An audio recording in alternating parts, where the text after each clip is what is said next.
Damn. Hey, Tendai, your screen just popped up. I hadn't seen you this whole time. Oh, I thought you had seen me. Here I Oh, am, making sure I'm I beaming. did you with your glow. I have to try. But can you guys see me properly? Because I'm sitting like facing the window, so the light is hitting me quite You got it strong. spot on. Okay, cool. You Thanks. got it Thanks. right. I think I'm recording the thing. I'm recording the thing. I'll send it to you after this meeting. After the session, I mean. Beautiful. You're so used to meetings. So everything is a meeting, every gathering. All right, KG, you can introduce yourself while I try get as good lighting as you guys. How's it, guys? I'm Keagiliwe, and I am the current cluster convener of Wimbledon cluster. So yeah, I took over from Helia and Tendani. Nice. Thank you very much. Hi there, Keagiliwe. Tendai, last but not least. All right, thank you, Wama. Hello everyone. My name is Tendani Tshauambea, and I am the co-convener of the Victoria cluster. Although my specific title is I'm the cluster assistant, but I'll explain that when we speak about the application process, how that differs from our cluster convener, because we've got a different system to the others, Victoria cluster, as well as Validus, I believe. Sandra and Francesca Validus. Yes. Is it? Okay, yeah. Okay. Okay. Oh, are you Validus? Okay, take him off his countdown. Okay, Look, everyone wants to be part of Validus. I know. I'm sorry, people. Can't all be the best. Okay, awesome then. Thank you so much. Thank you to all three of you for gathering in the house of the Microsoft Teams today to give some insight to students. So with that being said, I think Tendai was starting us off there on a question that I might as well start off with, and that is, in fact, maybe before that, Helia, you being the executive, could you just tell us what a cluster convener actually is? Because you're the CEO. So just now someone's like listening to all this and they're like, okay, great, I'm gonna know how to apply. But at the end of the day, what am I actually applying for? Like, what is this? Sure. Okay. So and I have to speak from my experience as a cluster convener as well. Being a cluster convener means you're serving a greater community than a res and a PSO, right? So you're catering for the needs outside of what the community can offer, but also what they want as a community. And that's something to be very mindful is you can come with your vision, your mission, and how you want to approach it. At the end of the day, it's the people that drive the system. So yeah, I think you are very much a servant leader for a broader perspective. And it's very flexible, if I put it so. It's a very dynamic. There's no sort of standard, this is how it's done. It differs from community to community. Beautiful. All right. Thank you so much for that insight. Now on to the question that I'm sure a lot of people are wondering, and that is, how do I become a cluster convener? How do I apply? What did you all do to get where you're at? Did I miss a form? Did I miss an email? Do I need a connection? Is there someone? These are the questions. There are many ways in which like somebody can apply for the role. You know, you can speak to your current cluster conveners. That's what I did. I spoke to I spoke to Helia and Tendani about being interested. And that also gave me an opportunity to also like find out more about the rest of the role and stuff like that. You can speak to your cluster conveners. You can also speak to your cluster coordinators. So for Wimbledon, that's Sunny Rihanna. For Amamatis, that's Sunny B. For Victoria, that's Monica. Validus is Johan. I think Vic Mayer is Sunny M. Yeah. Sunny. Yeah.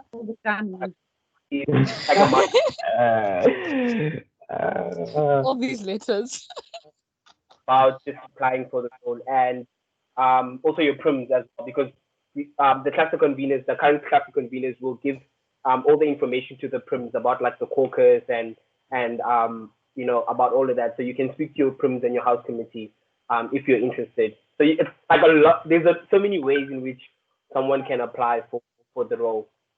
Can I add to what KG says? So what we did last year, and it's most likely to follow as well, you get a whole sort of poster link thing that gets sent out explaining also this is the sort of role, a brief description, this is how you apply, you send in your CV, and it's not that deep. It really isn't that deep, but it is that deep.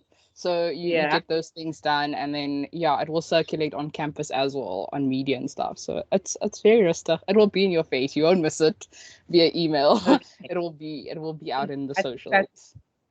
That's the big thing. Okay, so people will know when it's happening. It's not just gonna go. Yeah. And if you reach stress, like KG says, just find out who your cluster convener is if somehow you don't know now, or speak to your prim and just find out if the applications are out. Tendai, you mentioned that there was a difference on your side, so would you like to elaborate? No problem. Let me do that. So for us, it's pretty much similar to what Helia and KG have said, in that there's a poster that's sent out, there's a link you can click on to indicate your attendance, just so that the cluster leadership can sort of know who's standing. But for us, we decided to, from this current term that we're in, they decided before this term that they wanted to try out the idea of having a cluster convener and as well as a cluster assistant, who are co-conveners, but they are elected differently, and they also have, when it comes to the more specific day-to-day responsibilities, they've got different responsibilities and roles, but co-conveners. So for the cluster convener itself, the role is fairly straightforward. You send in your application, and you obviously indicate your interest. You sign up, and then you have the caucus, and then that's that. But then for the cluster assistant, it is basically just you also indicate your interest, fill in an application form, and then you have an interview. And then based on how your interview went, then you will be told either you made it or you didn't make it. So that's just the difference that we had in terms of how we did our process. Which is nice as well, because we're creating more leadership opportunities for students. So beautiful. We love to see it. Now, you all mentioned the dreaded C word that scares me. Me up. I'm having a nightmare. It's the C word. So, caucus. That is something that, I get chills every time. So, when people hear the C word, when a student hears the C word, it's stressful. And then when you ask a student to go through the C word themselves, I think so many times we actually lose really good candidates for leadership positions just because of that dreaded C word and the idea of it and the thought people have in their heads. So maybe you guys can share how did you get through caucus yourselves, and do you have any tips on how to be best prepared for a caucus, and is it honestly as scary as people say? Like, how was the actual experience? So KG, you started us off last time, so jump in again. I think with Wimbledon, I think what we did we did last year, like Helia can speak more about this when she speaks. So instead of the caucus being like a popularity contest, so instead of you going to your caucus and if your homies are there, cool, you got the job. So I think there was like equal representation from each community.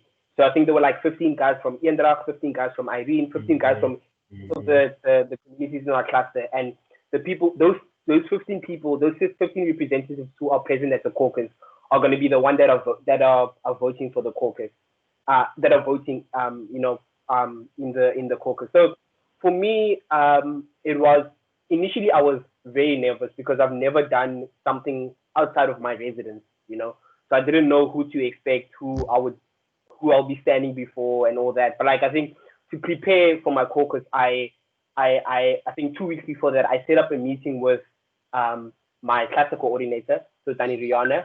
I went to Tani Rihanna and I said, listen, from a cluster coordinator, what do you expect from your conveners? You know, and just to understand more about the job, because yes, throughout the year, I was in conversation with Helia and Thabani about, you know, their role, and also because I was in, like, previously I was cluster hawker from my residence. I was speaking to them about like what the role was and all of that.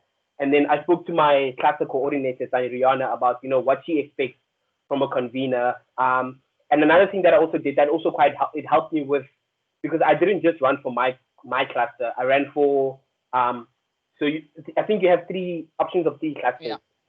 Yeah. Vic Mayor was my other cluster that I applied to. So I remember in my caucus, one of the questions that they asked was to speak about the values of the cluster. Yeah, and the thing is, I was able to answer that question because I did like research beforehand. Like I literally went to the cluster page. I was like, okay, what does this cluster stand for? What communities are in this cluster? You know, like what is the cluster values, and who are the resident heads in this cluster? So that I sort of understand, you know, the people that I potentially wanted to serve. You know, so something you do, speak to. They're very approachable people. Speak to your cluster coordinators. Speak to your cluster conveners to prepare for it, just to find out more. And also do your research. You know, like on the Stellenbosch University website, they explain what clusters are, the role of cluster, and you know, and how each leadership position, you know, falls into place. You know, and that's what I did to sort of prepare for the thing. So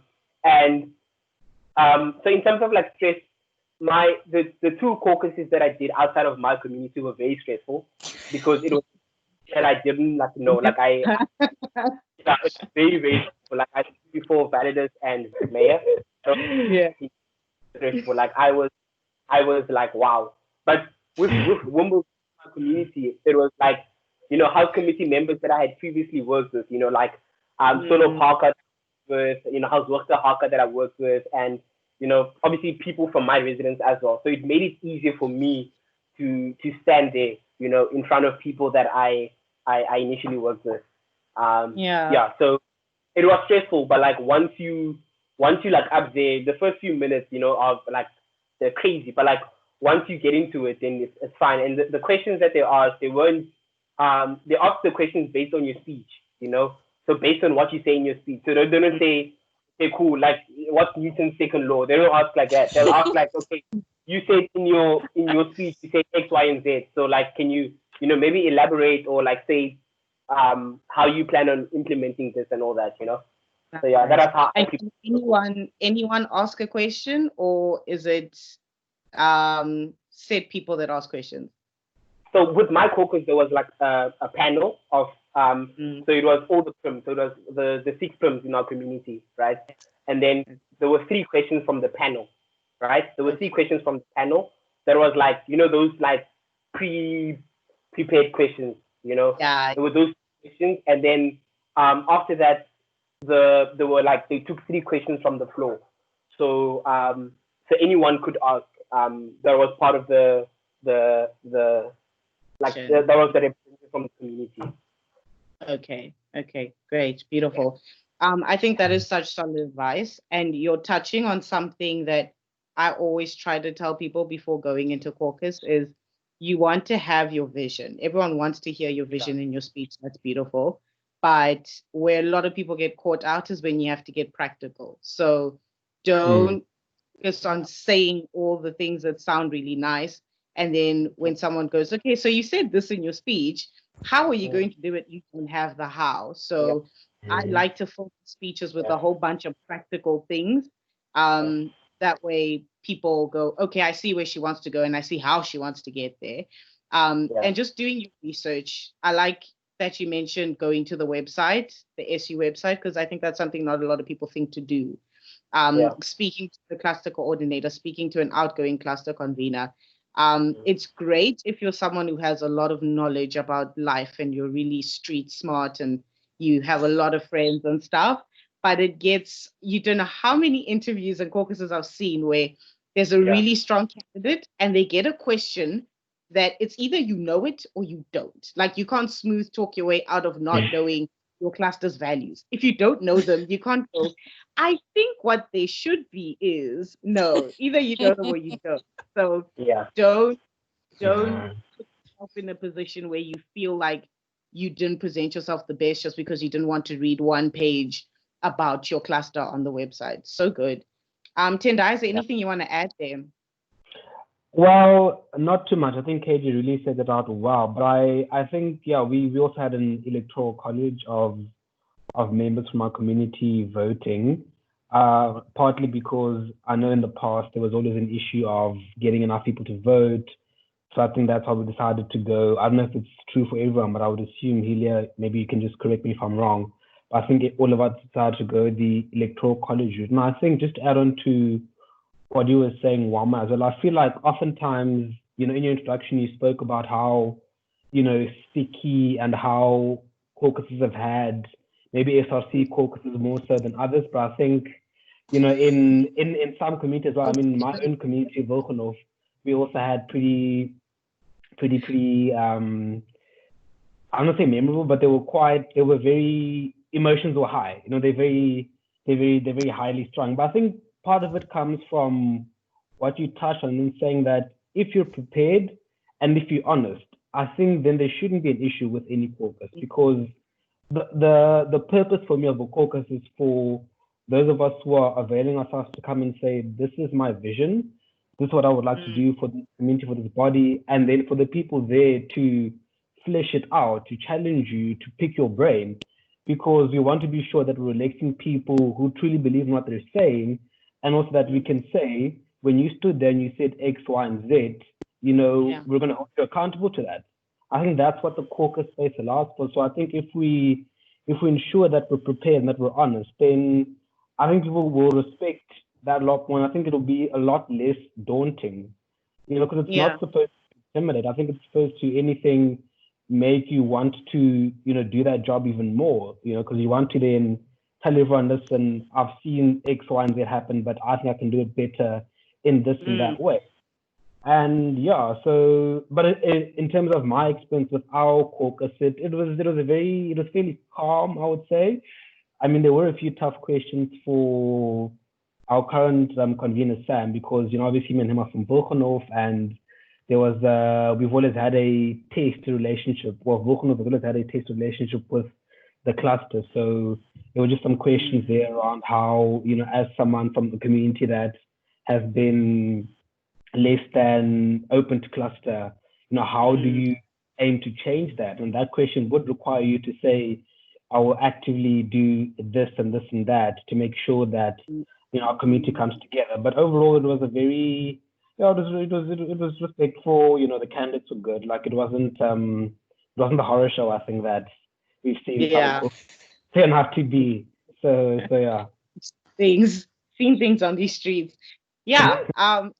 It's so beautiful that you say be honest, because I think a lot of people focus on trying to present a certain type of themselves at caucus and wanting to have all of the answers. There's actually nothing wrong with being a caucus and going, that is a really good question. That's a strategy. This is a word for someone out there. People feel better. The person asking you a question feels so much better when you tell them their question is really good. Like it just makes them smile. It's like, oh my gosh, I'm a genius for asking a question. So there's no harm in saying that's a really beautiful question, Tendai. And I never thought of that subject like that.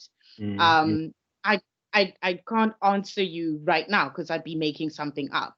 But you have really opened my eyes to this. And I do think that I need to sit down and maybe have a chat with you about it, or have a chat with whoever is linked to that thing. You don't always have to have an answer like this, as long as you're honest, because people can see through it as well. If you're just like, I think I saw a post on Twitter, just going to quote that now and wing it. Really beautiful. I think people, even when it is a dog show at caucus, 1 year later, no one really remembers. Like we've all seen, we've all seen things at caucuses. But if I ask you right now to give me a moment, like exactly what someone said, who it was, their name, their race, what they're studying, where they come from, nobody knows. Like I literally, I can't give you an example now of a really awkward moment at caucus. So people don't hold on to your messy answer as much as you think they do in your head. Beautiful. KG, I think you were saying something. Yeah, I think another important thing is that when you're going to caucus, it's really important that you sort of see what the previous convener tried to do in that community, you know, because in your term, it is going to be very important for you to sort of build on what the previous convener tried to do, instead of like you will see once you're in the job, like it is like you will fail if you try to, like, you know, start from scratch, like start from the bottom and do your own thing, you know, understand what is it that the community was trying to do with cluster, and then build on that.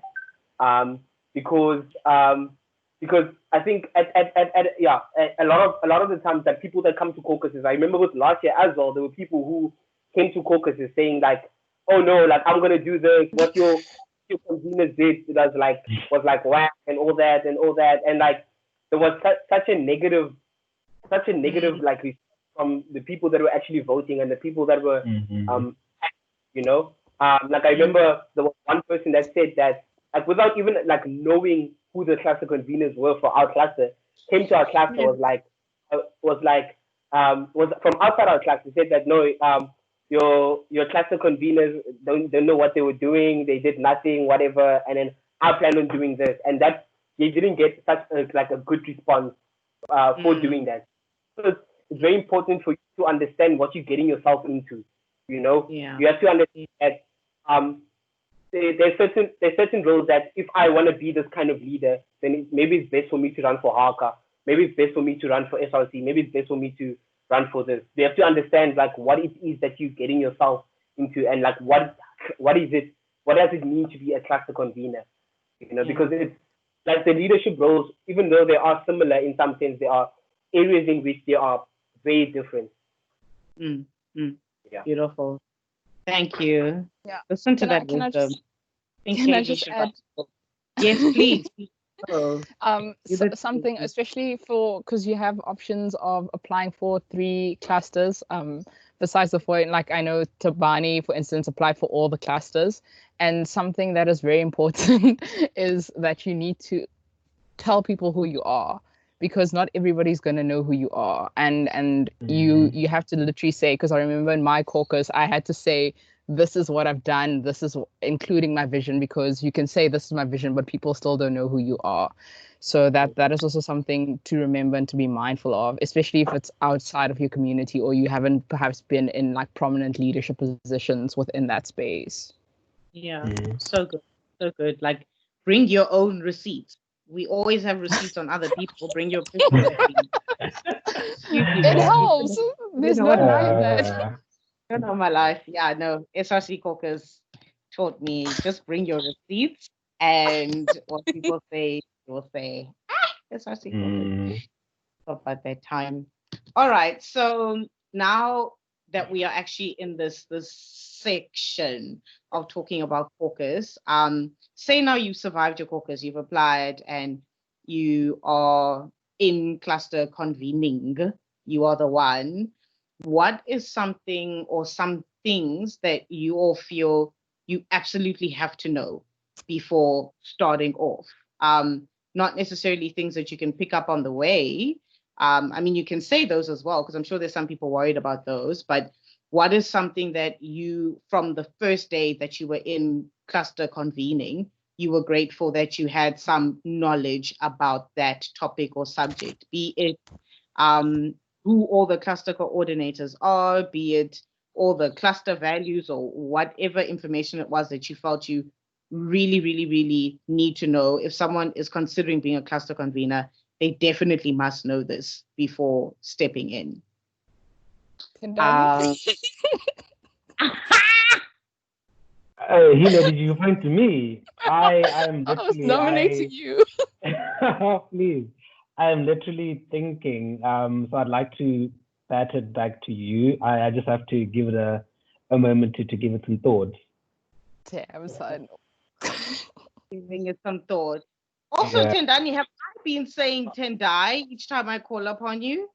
You have, yes, you have. You have. I felt too awkward to say it. But I'm not even gonna comment. Like it's on the record. I can't even say it. Yeah. Sorry, I'll check for itself. I mean, who knows? People don't know what we've been through together. Maybe you're Tendai to me. Nobody knows what we've been through. That is true. But fine.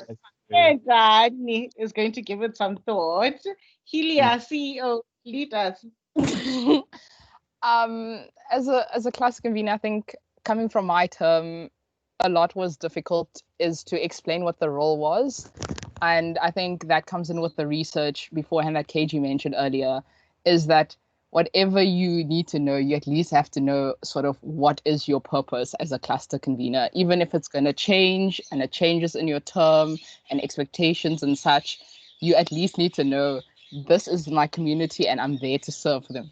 Basics 101, you must just know what your mandate is. and that's something that you can learn along the way. It does change, especially in a cluster convener space. It's quite dynamic, but it is something that you really need to know because people are going to ask you, but what is it that you do? I remember in our term we had a fight with Pierco and then they're literally like, yeah, but what do cluster conveners do? So it's something to know what your mandate is because communities differ from space to space, and people might really ask, what is the purpose of you being there? So you need to at least know what that is. That's like key elements. Yeah, because people are going to come to people cluster convener purpose. They're like, who are you? Yes, KG. To add on what Celia said, just knowing, being familiar with the vision of cluster, because beforehand, like before you apply, they send you like what the cluster vision is. Just be understanding that vision, and understanding what the cluster that you're running for stands for. And I think another thing that made it easier for me is knowing the fact that I'll be working with Tani Rihanna, and just understanding the type of person that Tani Rihanna is, and the type of coordinator that Tani Rihanna is. And I think something that we saw in this past year that is really important to know is that the role of cluster is not like, there's not like a set role, like it changes, like in this past year, there's been so many times where as cluster conveners we sat there, we're like, okay, what are we doing? It's because there isn't like a set like job. Okay, cluster conveners, you guys are doing this. Like the role changes, and also during this lockdown period, it's really changed. So just being aware that this is a role that is going to change, throughout your term, and just aware that you're going to be working very closely with SS here. You're going to be working very closely with the SRC. You're going to be working very closely with the PRIM. I think that's something that is really important to know. And I think another thing is also, how do I say this? Like it's also very, like I said, I don't want to repeat myself, but like it's also very important that you understand what you're getting yourself into, because you don't want to like a month, 6 months down the line you regret doing it, and be like, oh flip, why did I do this, So it's very important. That's why you speak to outgoing conveners. Even it doesn't have to even be this year. It can be the year before, last year. Like it can be different conveners. Speak to them about the experiences and what they went through and how they overcame those experiences. Just to better understand the role. Yeah, so good. Yeah, and I think what you're mentioning is being flexible and having an open mind about what your responsibility might look like 5 months, 6 months down the line after you've been elected. Just because you find yourself in a space where you're not doing necessarily what you had planned to be doing 6 months later, it doesn't mean that you've messed up your term. It doesn't mean you've messed up your vision. If you have that flexibility and you're ready to adapt. Just because none of us had planned in our term to be in lockdown, it doesn't mean we failed as leaders if we're fulfilling our vision. It's just that you must be ready to adapt. You never know what's going to happen. So don't be too rigid in terms of I will do it this way and no other way. Beautiful. Tendani, have you had I'm literally just gonna be like me. Would you like to add after all that time to now brainstorm? I mean, I guess I could. I think for me, it's important that you understand how does my vision as a cluster convener fit into where my community is at. Because I can come in with like the base plans to say, I'm gonna make sure that, you know, Victoria becomes the best cluster ever. But I must understand, I think like KG was saying, you know, which comes from speaking with those who were there before you. How does what I want to do fit in with where my community is at? Because if my vision and where the community is at are not sort of more or less aligned, it's going to be difficult for the community to be able to take ownership of the vision and the mission that you have as convener, because much of what makes our work easier and much of what makes our work successful is that we are able to bring everyone along with us on the journey. You know, it's about, and I think that comes from making sure that our vision is you know, maybe not in line, but it's you know, it's flexible enough, I guess, to be able to meet our community where they're at. Because if there's sort of a friction there, then it makes our work a lot more difficult. So that's what I would say. Beautiful. Thank you for that. And oh, by the way, I'm making notes here because you guys are dropping some like really wise words in case you don't know. So I'm just compiling my manuscript. I'm not going to give you any credit. I mean, wow. My lawyer's watching. I'm studying law, just so you're aware, Wama. Oh my gosh, I'm just gonna skip this part of the research. Just gonna trim it there. Do the things, KG. When you send it through, erase this part. But I love what you were saying, Tendani, about relating it to your community, your vision and your idea and what you want to achieve and your role and your knowledge. Just be aware of the community that you'll be serving. So beautiful. And I think I'll start with you for this question because it's off the back of what you just mentioned now. And that is, if I am entering cluster convening and I'm someone who really wants to make an impact somewhere, I don't want to just tell my children one day that I went to varsity and I graduated, goodbye. And I see cluster convener as this window for me to be able to make an impact somehow, somewhere. In my varsity career. Where have you found that cluster convening allows you to have the most influence, spaces you feel that you were able to infiltrate, or lives that were impacted, or even on an institutional level, were you able to stare management in the face because you were cluster convener? Were you able to encourage a matriculant because you were a cluster convener? So where does the influence lie when you are in the role? Okay. Well, thanks for that question. It's a very big one, and I think one that I was scared of, because I think for me it's difficult. I've thought about this for a while in terms of, you know, people in leadership positions like conveners and prims and maybe SRC to an extent.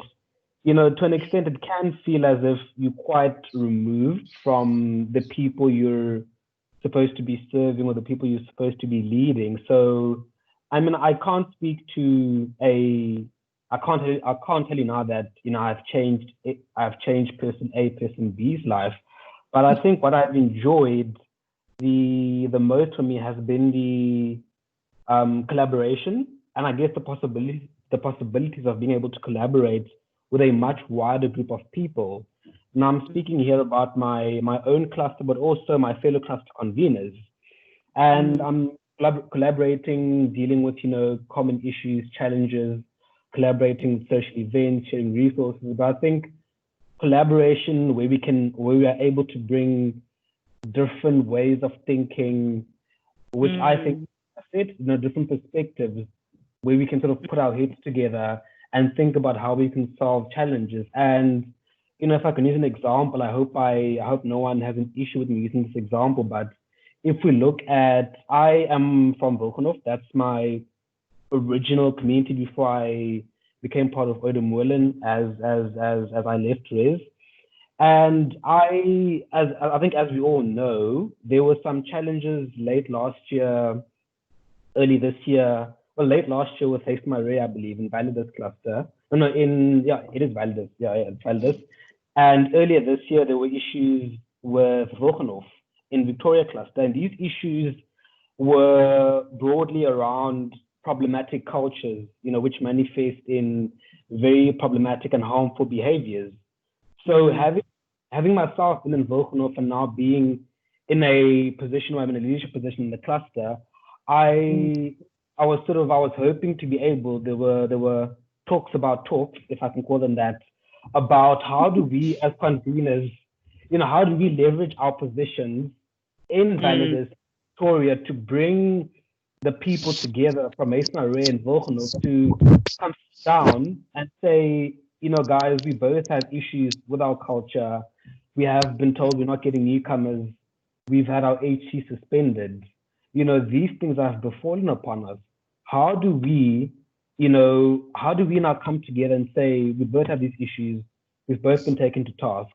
Let's sit down and talk. And I think this role, being able to be in those spaces and to make those conversations happen, has made me sorry, there was just something outside, but I think that's what made the role worth it for me, because I consider issues of social justice and the like to be close to my heart. And even though I may not necessarily be an activist, I think being able to just be that person that brings people together, that sees that there's so much value that lies in bringing these people together to have meaningful conversations, goal-directed conversations, to say, we want to change because we want to save, what is good in our communities. I think that for me has really made the role worth it. That ability and that power to collaborate so wonderfully, with different stakeholders. I think that for me really is what made it worth it for me. And hopefully, in doing that, maybe I change one or two people's lives. So yeah, that's what I would say. That's so awesome, because what you're touching on there is you get to impact the student experience. You get to be part of collaborations and meetings and difficult conversations that at the end of the day will result in someone else's student experience being better, being more positive, being a happier memory. And we can never put a limit on what improving someone's life in a moment can do for their purpose in the future. I was speaking with the mentors yesterday and the mentats, because we were discussing how being in leadership and interacting and caring about improving people's lives actually is how you go about changing the world. Everyone wants to change the world, but when you say, I want to change the world, no one really knows how. But it's small steps, the little things, the little acts of service that we do that improve someone's life, who then sees that they have the potential, because they're not in a negative environment in Res. They have the potential to be a cluster convener. They see us in these interviews. They decide to be cluster convener. Next thing you know, they're the president of the country. So we can never put a cap on, basically, God, vote for me soon. Saying, this is my campaign here. I'm going to give you a run for your money, Wama. When they those independent candidates was for me. But you could never put a cap on how a tiny bit of influence on someone's life to make their life better, what it can actually do for the world. So that is so beautiful. CEO, because you came in now, come add to this. I see you. So besides me running against you for 2023's presidency, besides that, you need advice. Something that I've learned in both of my terms is that the opportunities are actually endless.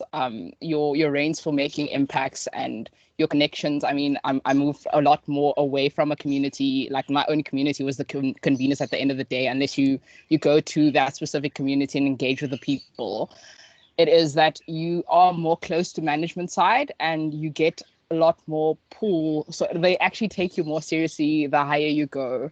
And the more I maybe must stand for rectorate, but besides the point, the more you engage, you need to realize that that it is the personal connections and relationships that do have influence on how you execute your term at the end of the day. And there's various opportunities to make that connections. You can be homies with them. No, Amma, you can be. That's my bro. That's my bro. Got him on speed dial. That's my second Tendai. Tendani. Yeah. So Yeah. So in my opinion, that level of influence is quite significant. Like if you can get to sit down and connecting with somebody in another class. Yeah. Beautiful. And I love how I'm hearing myself. Okay, great. I love how your two answers are painting the picture of being cluster convener is ultimately it's actually up to you. You can the influence that you have and the impact you can have, that sphere can either be broadened or limited by you. You can go as far as you want and as deep into someone's personal experience as a student and as high on the ladder of management. Well, so your interest and your focus is going to take you there. It opens that door for you if you allow it to. KG, I'm going to ask you a different question. Okay. Just to kick off a little, because I know you were ready to answer this, so I'm going to ask you a different one.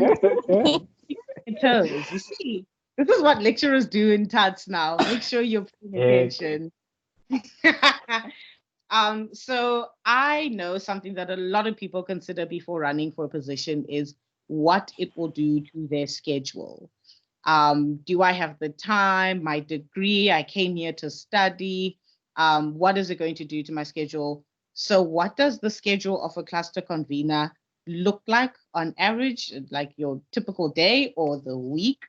Are you in meetings every hour, every second?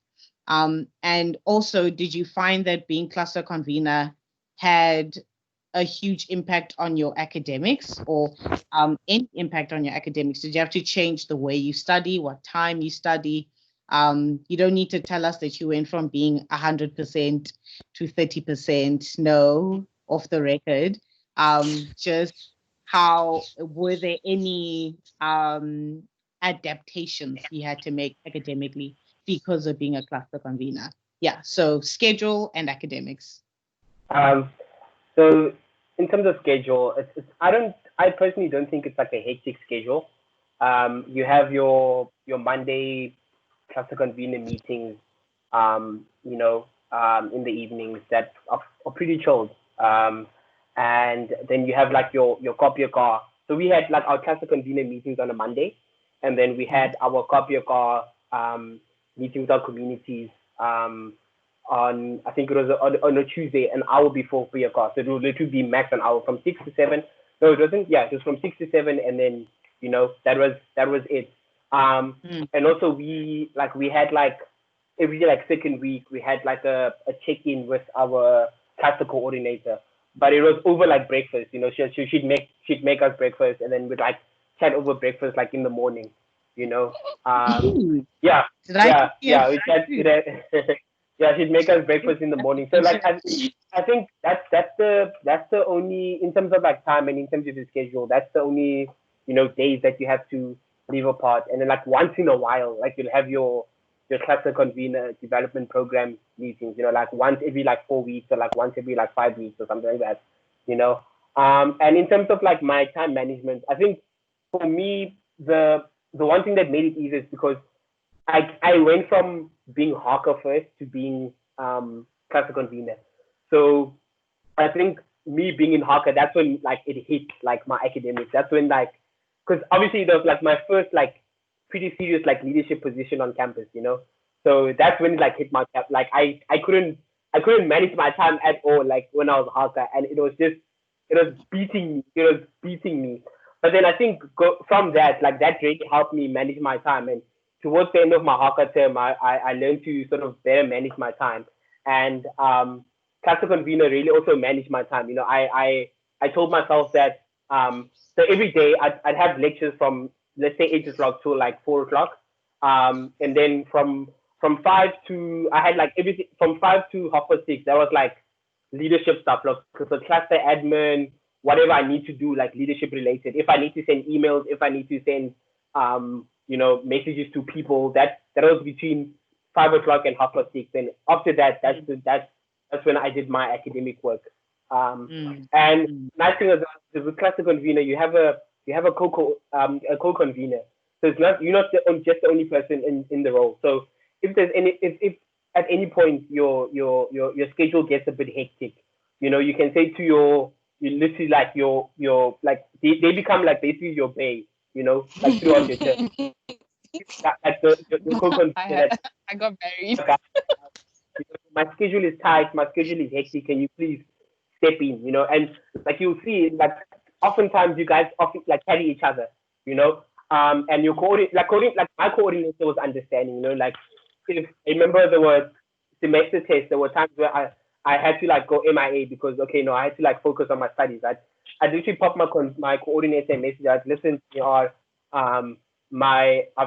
this week academically is hectic, so can you communicate with Andre? Can you just work with Andre this week? And also with our communities, like Andre, can you please take the meetings with our prims and vice prims in the community? So I think having a co-convener is really important.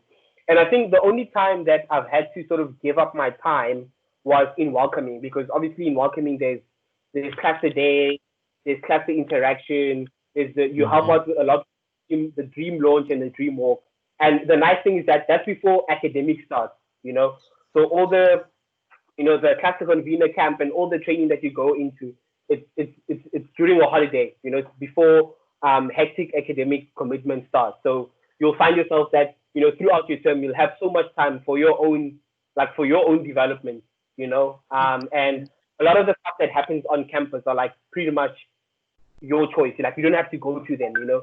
If there's an event on campus, cluster convener, like you go to it if it works for you, if it works with your time as well. So yeah.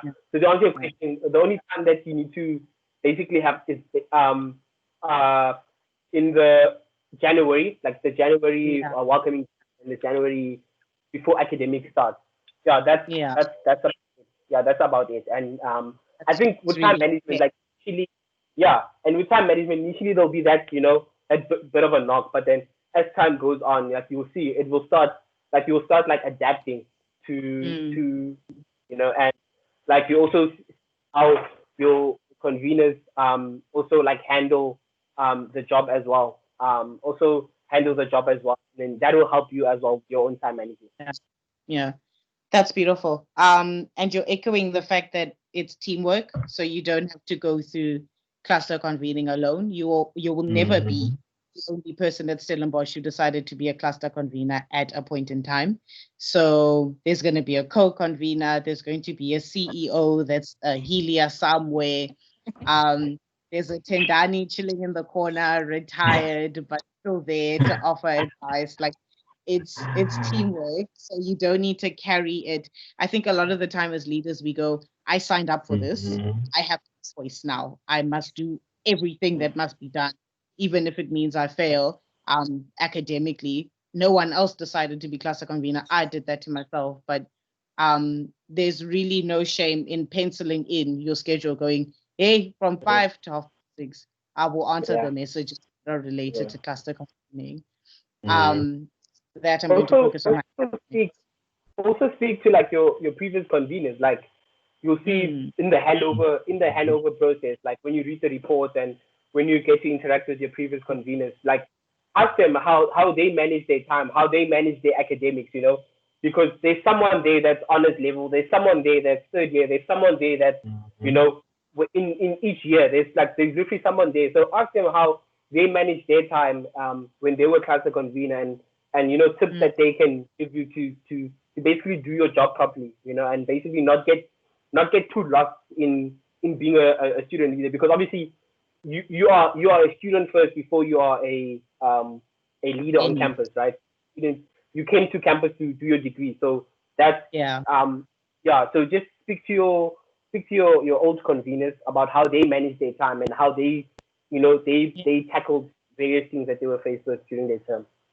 Yeah.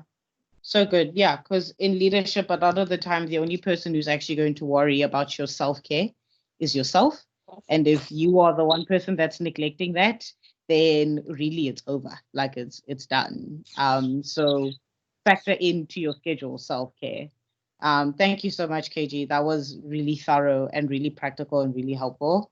I have all the notes for days here on time management now. I think I need to like rethink my schedule myself. Tendani, I'd actually like to ask you also a different question, because why not? Why not shop the nation?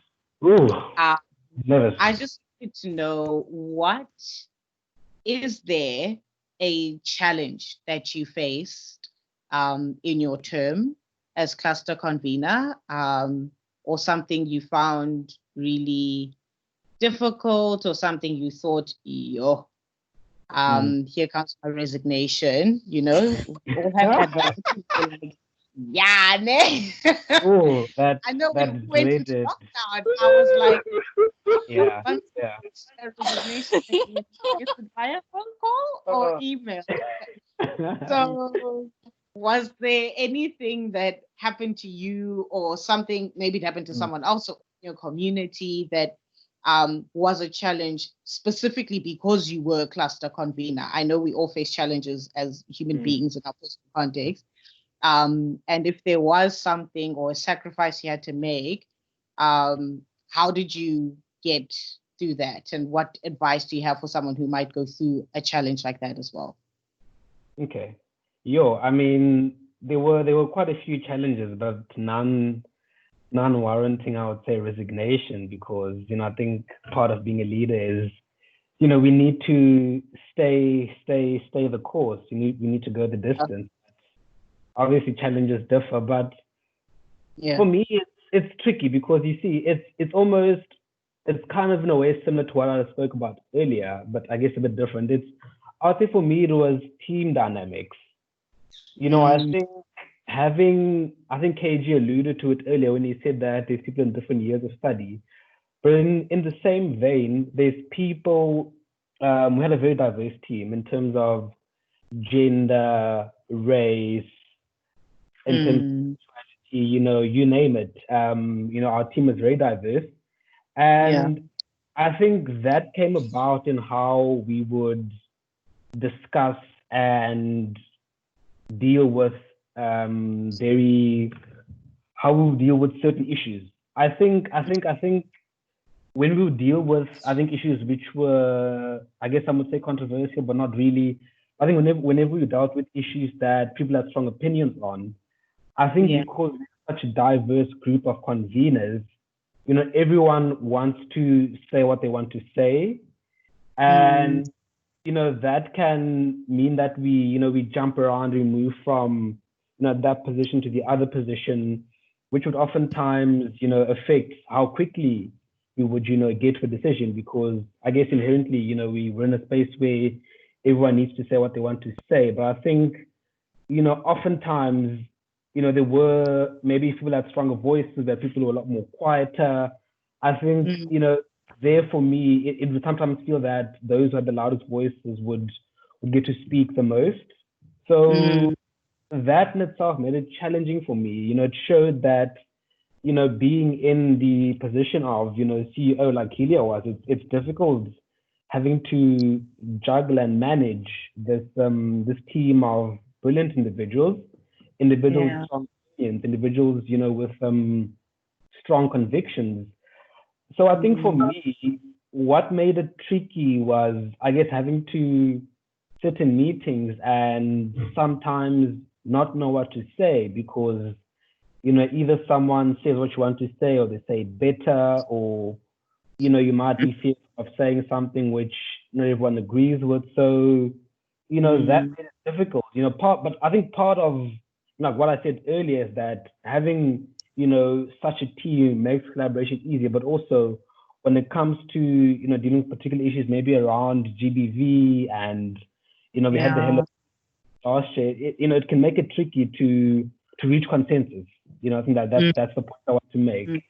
And I think my advice for anyone who might find themselves in this position is to, I guess, trust your convictions. If, part of what guides us as conveners is this belief in values-driven management. Like everything we do has to be in line with our values. Those values may be EK or other values that, individual clusters have. But I think, if we're guided by our belief and our convictions in those values, then, even though we might disagree and differ on the merits of whatever we're discussing, if we say that we are committed to equity, to compassion, to respect, equity, etc., then whatever we decide, as long as it is in line with that, then we will make good decisions. Yeah. So I would say that for me was the biggest challenge. And yeah, I mean, nothing, bad about my colleagues, but I think that's just one thing which maybe we never get right. But I think that could be partly because, when we come into the space, we come from different places. You may have been an HC, a prim or honor prim, or just a head mentor, or just a mentor. And that might mean that, we're at different places in terms of our leadership journey and how we tackle and view certain issues. So, just having an honest conversation around, guys, we're all at different places, but, in this team, we want to say we believe in values-driven management. How do we reconcile where we were at with the values, and then make sure that whenever we act, it's from there. And also just a constant reminder that, values-driven leadership is what we're about here, and that's what we need to do. So that's what I would say is, was a challenge. And yeah, that would just be my advice, I think. Yeah. That is literally everything you said. Every word that came out your mouth just now was like dipped in gold, because team dynamics is something that anybody entering a leadership, you're all in one place, and team dynamics will shock you.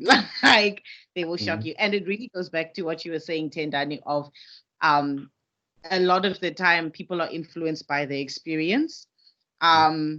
Myself, for example, on SRC, I have the experience of being head mentor, of being a prim.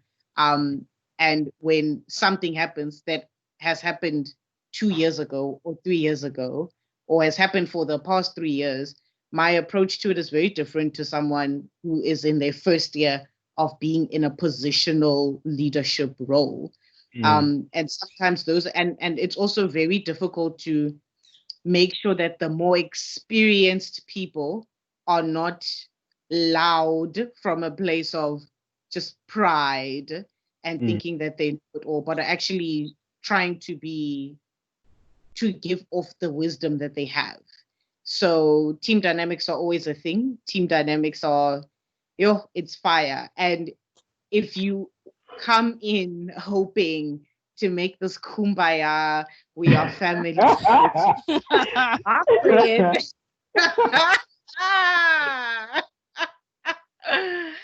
have people in my life who we will fight for like an hour, and then for 2 seconds in the middle of our fight, we'll go, oh, by the way, I really like what you're wearing, or by the way, I really like the way you type this, and then we'll go back to fighting, and like we're on one team.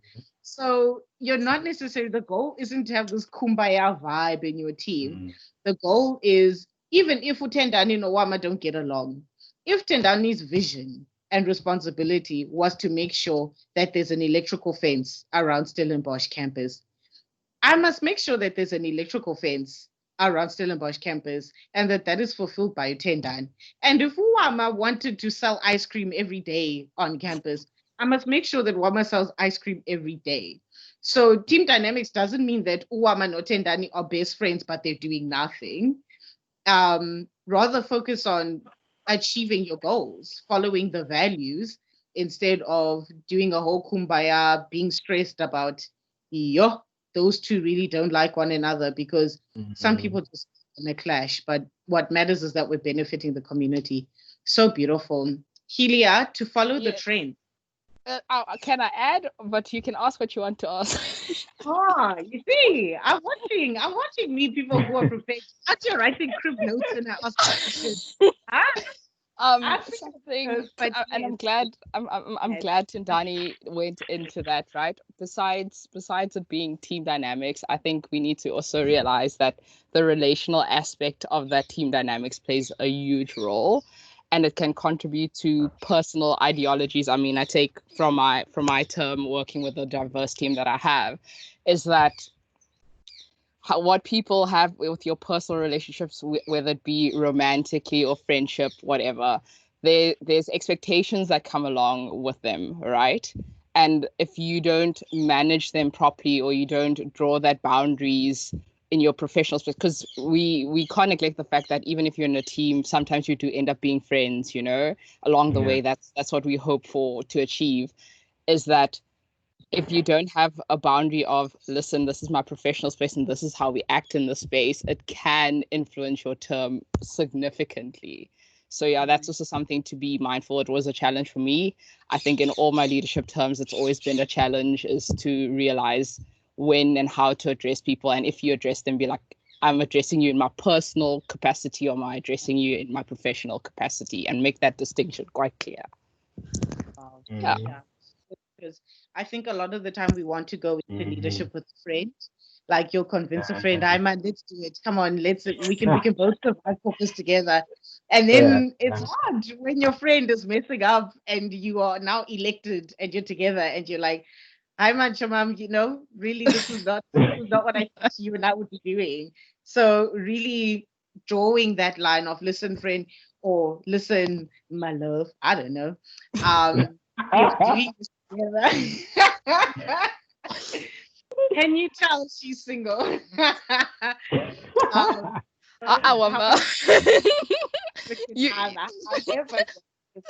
Side note. Yeah. For me, I feel sorry for the people who think I am single, especially those that think I'm in a relationship. that is where we are. That is where we are at.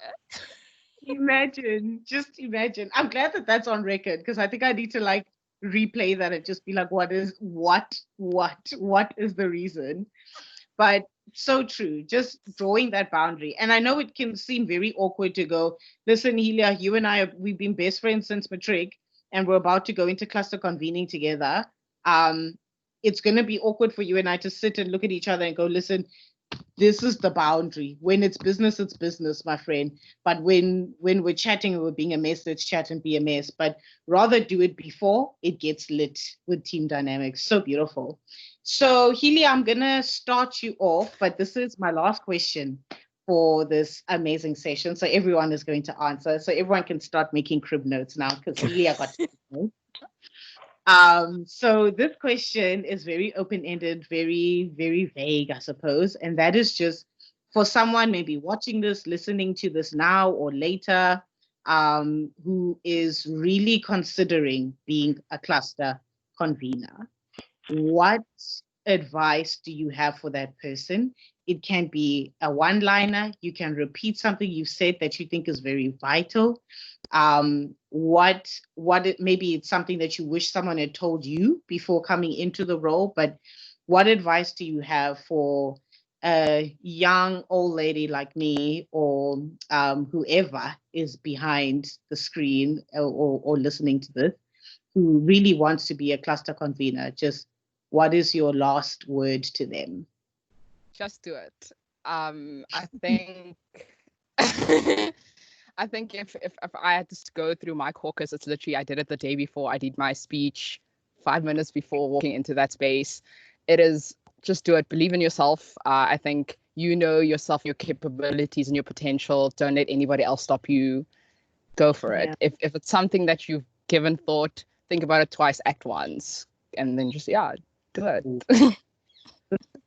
As I write, think about it twice, act once. Okay. We see you with these mottos, these tattoo-worthy mottos.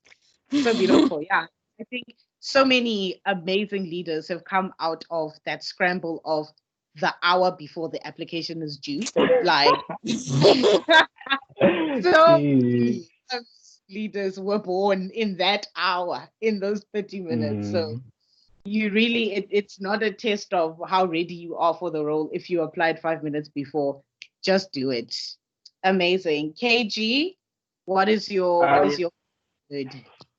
I think my advice is also, it's really important, like if you do get the job and if you go into the job, it's really important that you are open to building a good relationship with your hawkers, your house committees from each community, because obviously they are the ones that are going to be selling this vision of cluster to their communities, and in order for other people to buy into this vision of cluster, like you need to be able to have a good relationship with them, like listen to them and don't just be that kind of cluster convener, like, okay, you're doing X, Y, and Z, you are leading this community. So like ask them, guys, what would you guys like? Like for example, this year we didn't have a cluster hawker, right? And that decision was not a decision that was made by me or my co-convener. It was made by the prims and the vice prims in our community, So just build a good relationship with your cluster hawker. And as well, I think another advice that I could give is that, prepare to not, like, because how before every leadership position, you have like all these ideas, you have all these ideas that you want to implement and all these things that you want to do. And there will be times where, you get hit, like either from SSK, either from, your community saying, okay, no, So prepare yourself for that, prepare for yourself for that, and prepare for you to not see eye to eye as well with, people that are on your team as well, and, be willing to learn from that, and the other thing that I said, I think that is important, going into sort of this role and this position. Understand your community, understand the people that you're going to be serving, understand the people that you're going to be leading, and also be willing to work with someone, because it's not like you don't work alone. I think for me that was another thing, because I'm really bad when it comes to sort of working with like a partner, and like I've had to do it since from Haka. Like I had like 20 portfolios, with people, and like that was like frustrating, and with convenor it was more of that, like you are working with someone. So I think just being prepared for that as well, being prepared to while you have the steering wheel, someone has the gear, While you're pressing down the clutch. Jeez, KG, did you drive? Like, the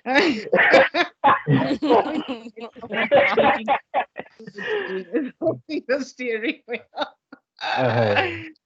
We see right through. We drive automatic here. What's the manual? In 2020, driving in 2020. What is that? 2020. Guys, come on. Am I living in 2020 or 2005? Come on. We just know bicycles, excuse us, but really that is so good. Thank you, KG. It can be very daunting to think of having to work with somebody and work with a team. But if you come in with that mindset where you're prepared for it to be a positive experience, there's more positivity that can come from working with somebody if you come in ready to make it work, than if you're like, I don't want to communicate with a partner. So beautiful. Teamwork makes the dream work. Tendani, end us off with. I'll keep it short and sweet. I would say building trust is important, with your co-convener, with your community, and with your coordinator. I think if people can trust you, then they'll be more willing to do whatever it is you ask of them. And I think a way for me of building trust is to say what you mean and mean what you say. Listen to that. Another quote. I'm really loving. If you guys could see my notes, it's like my doctor's handwriting, and that only comes out when things are really good. Just know it only comes out. I'm doing these interviews and when I'm at church. That's when I'm taking real notes. So beautiful. So beautiful. And trust is something that I think a lot of people think is it will come. The more things I check off my list, the more things I do in the community, it will come. But actually engaging with people and being a sincere human being who is saying what they mean and meaning what they say can inspire someone in the community to do more than what you have on your checklist. So trust is so good and so important. That's it for me and my questions. I don't think there's a question in the chat. I did say people can email me. Then I will spam all three of you with the questions if I get any. And I'll expect a long response in about 5 minutes of sending my email. But yeah, no, leadership, Kalogo, you must be open. But thank you so much to all three of you. Thank you, KG. Thank you, Helia. Thank you, Tendani, who has gone through a full evolution in this whole entire interview. The things your name was doing in my brain. But thank you so much for coming. Thank you for availing yourselves. And thank you for not just being interested in being a cluster convener and then wanting to get it over and done with, but actually investing in the future of the vision that you've started and the vision that you have joined and the vision you'd like someone else to continue. So it's no small thing to invest in the handover process and to invest in the future of what you are currently in. So thank you so much to the three of you. And you are so incredibly wise and such incredibly humble and sincere people. I can only imagine how much your clusters benefited from having you in the role that you're in, and how much just the individuals in your space have benefited from knowing you on a personal level and from a leadership perspective as well. So this has been very enlightening for me. Hopefully, when I pull myself technologically together, this will be on YouTube and we can get some fame. Who knows? Lovely. That doesn't happen. It was a good 20 seconds of fame. This is how it becomes fame. This is how it becomes fame. I mean, if I couldn't start a recording, I don't know how I started. Like I'm ready for the fame. I'm ready for it. I'm ready for it. But thank you so much. You're really epic. You're really amazing. You represented yourselves and your clusters and the role so well. Yeah, that's it from me. Thank you to everyone who tuned in and to anyone who will be listening to this later on the YouTube or on podcast. Who knows where we'll go, or on ENCA. Thank you as well. Okay, that's it from me. Thank you so much, guys. Have a great night. Happy studying. All the best. And continue being amazing leaders. Thank you, Wama. Thanks, Cham. Take care. Wama.